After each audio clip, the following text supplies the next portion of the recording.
Okey, Assalamualaikum warahmatullahi wabarakatuh. Hari ini kita sambung semula tentang tajuk yang lepas, iaitu solat jamak dan qasar. Okey, hari ini di bawah bahagian syarat sah di dalam solat jamak dan qasar. Okey. Yang pertama kita akan tengok berniat qasar dan jamak. Kita mesti niat qasar dan jamak dalam solat kita, bukannya seperti kita solat fardu tunai yang lain. Maksudnya kita kena ada usalli fardhu zuhri rak'ataini qasran majmu'an ilahi asri rak'ataini ad'an lillahi ta'ala. Jadi itu adalah antara niat bagi jamak ke qasar. Okey, seterusnya kita pergi ke solat yang boleh diqasarkan, iaitu sebelum ni kita dah beritahu, iaitu antara solat yang boleh diqasarkan ialah solat zuhur, asar, isyak. Maksudnya daripada 4 rakaat dan dipendekkan kepada 2 rakaat. Maka kita boleh himpunkan sekali. Kalau contohnya maghrib tak boleh nak dikosarkan, tetapi boleh dihimpunkan bersama dengan isyak. Maghrib 3 rakaat dan isyak 2 rakaat. Okey, seterusnya solat yang dijamak dan dikosarkan adalah solat tunai, bukannya solat qada ataupun solat sunat. Maka bolehlah kita solat jamak dan kosarkan. Okey, seterusnya niat musafir.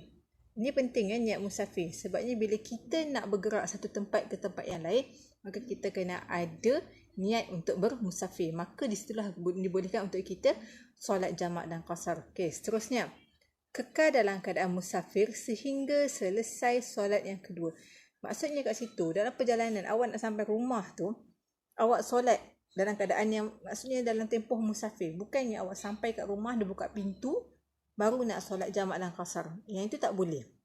Sebab bila sampai kat rumah, ke destinasi kita, maka terbatallah syarat untuk kita membolehkan kelayakan kita untuk solat jamak dan qasar.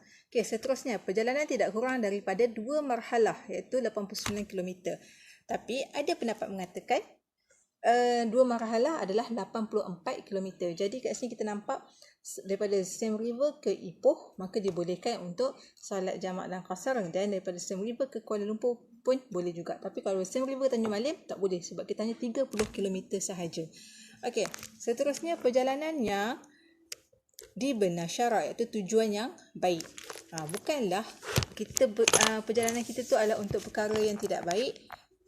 Maka kalau sekali mana tujuan kita, perjalanan itu adalah tujuan yang baik, maka dia dibenarkan untuk solat jamak dan qasar. Okey, dan yang terakhir, tidak mengikut imam, iaitu tidak mengikut imam yang solat tamam, iaitu sempurna.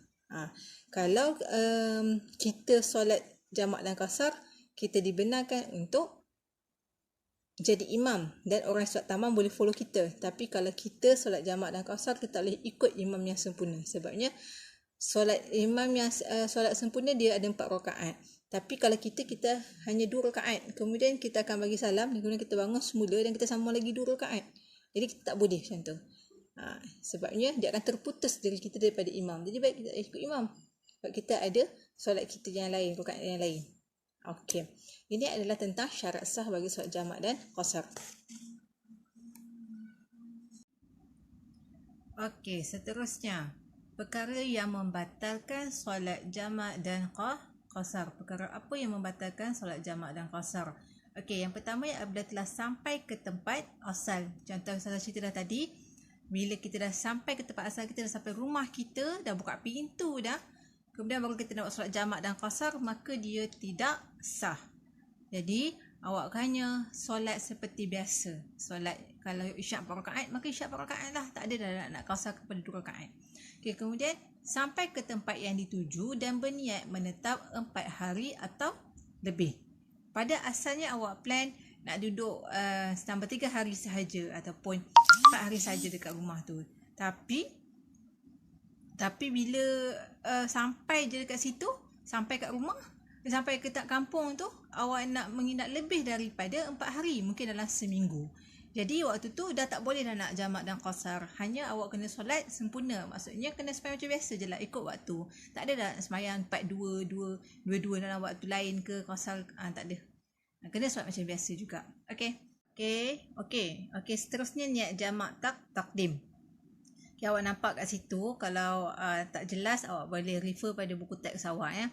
Okey, kat sini kita nampak ya, kalau kita nak solat jamak takdim, maksudnya awak nak himpunkan solat asar masuk ke solat zuhur. Nak melakukan solat asar pada waktu zuhur, iaitu 2 solat zuhur dan kemudian 2 solat asar. Jadi antaranya ialah usolli fardhu zuhri rak'ataini qasran wa majmu'an ilahi asri lillahi ta'ala. Maksudnya sahaja aku mendirikan solat zuhur 2 rakaat, rakaatain ni qasran yang dipendekkan, majmu'an dan dihimpunkan, ilaihil asri dan himpunkan dengan solat asar kerana Allah Ta'ala. Begitu juga kalau awak nak solat takdim, iaitu awak nak untuk isyak dan maghrib, awak melakukan solat isyak dan pada waktu maghrib, 3 rakaat waktu maghrib dan 2 rakaat waktu 2 rakaat untuk isyak dan dilakukan pada waktu maghrib. Okey, seterusnya niat jamak takhir. Apabila kita melakukan solat zuhur itu di dalam solat di waktu solat asar. Maksudnya 2 solat zuhur, 2 rakaat solat zuhur dan 2 rakaat solat asar dan dilakukan pada waktu asar. Begitu juga kalau nak lakukan solat maghrib, nak lakukan pada waktu solat isyak. Maka 3 solat isyak dan 3 solat maghrib dan 2 solat isyak. Ini yang niat jamak takhir. Ini pun awak boleh tengok balik dalam buku teks awak. Okey. Dan habis tajuk kita pada hari ini, dan habislah tajuk bagi solat jamak dan qasar.